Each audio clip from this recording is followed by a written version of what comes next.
Hey guys, I'm Nathan from Arms and Armor. I'm excited today to show you a new spear that we have on offer. Stay tuned.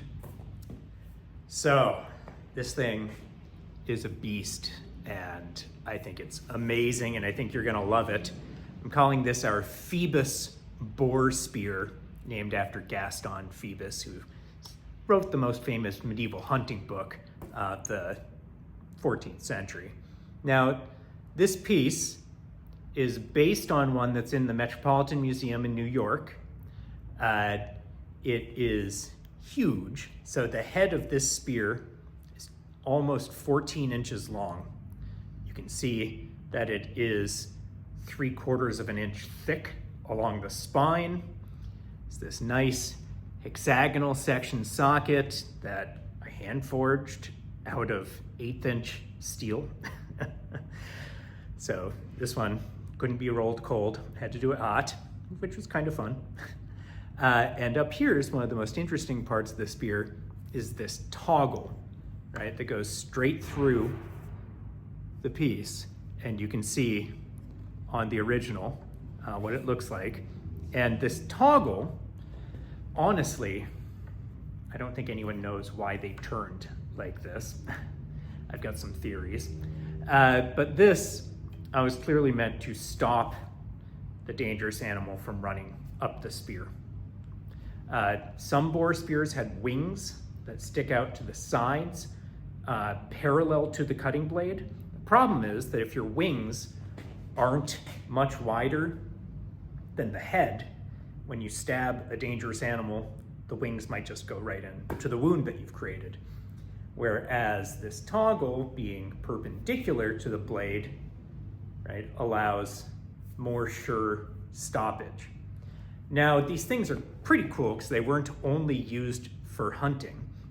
Instead, we see that they were also a weapon for dueling, at least in Germany and in Italy, based on a bunch of these illustrations. And we actually used illustrations from Hans Talhoffer's fight book, from Paulus Hector Meyer's fight book, and from the hunting book of Gaston Phoebus to reconstruct the haft on this piece, because the haft on the original is probably not full length and it is denuded of any kind of langets or wrapping or anything like that. So this piece, we utilized those period illustrations and added this butt spike based on those illustrations. So this is a 4.5 inch long hardened and tempered 4140 steel spike, which is pinned onto the ash haft. The head is also 4140 carbon steel, hardened, tempered, and sharpened. That is like a fish hook out there. Very terrifying. Now, this has a spiral riser on the haft that is made out of leather, and it has these this pair of risers that are for indexing where your hand is as you move around and fight with this weapon, which you can see in the illustrations from Talhoffer. And I think it's for this kind of movement that happens in fioring, right, where you're crossing in front of yourself for these thrusts. And if your hand is too far up, if it's past there, right, I'm gonna hit myself and mess up this really dangerous thrust where I can come around. So I think that was what this indexing was for. And then we also have brass nails going up both sides of the spear that help you to index where the edge is, right? So in this section in particular, where your backhand is, those nails are on the same sides as the cutting edge on the spear, because this weapon is not just for thrusting. Right? In fact,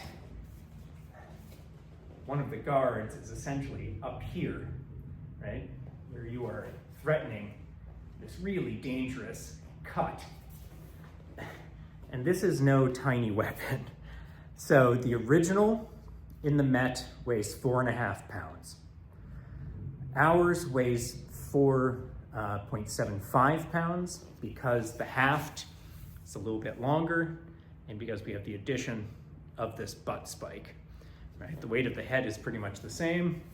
And we determined the length that this spear ought to be based on both those manuscripts, the length of the existing haft in the Met, which I suspect was cut down so it could be shipped, and the handling dynamics of the piece, right? So the length of a pole arm impacts how it's going to move because it's a lever and you have this weight way out at the end.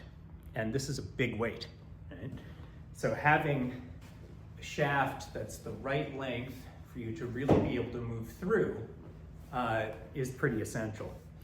And this spike, as Fiore says, should be a well-tempered pedale or foot that is a very dangerous weapon against both armored and unarmored foes, right? It can go through potentially chainmail into eye sockets in armor, and even if, right, this thing just wants to kind of row through like a pole hammer does, and so if someone thrusts at me, I knock aside their thrust and move through like this.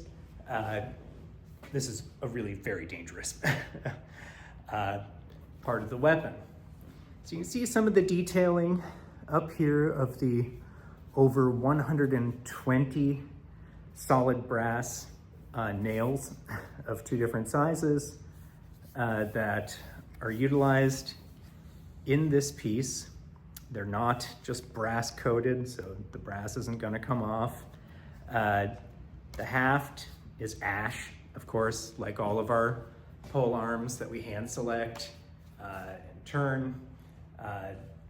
And it's nicely finished and all of that.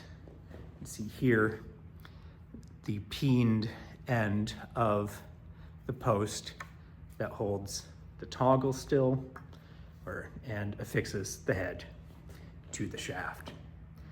So check these out. My buddy Kurt Holtfretter is actually doing some videos playing with the prototype of this piece, and the very first prototype of it, Christian Tobler has, and I haven't seen his new armor fighting book yet. I'm waiting for it to get delivered, but we'll see if the spear is in there. All right, guys, thanks very much. Happy holidays, take care.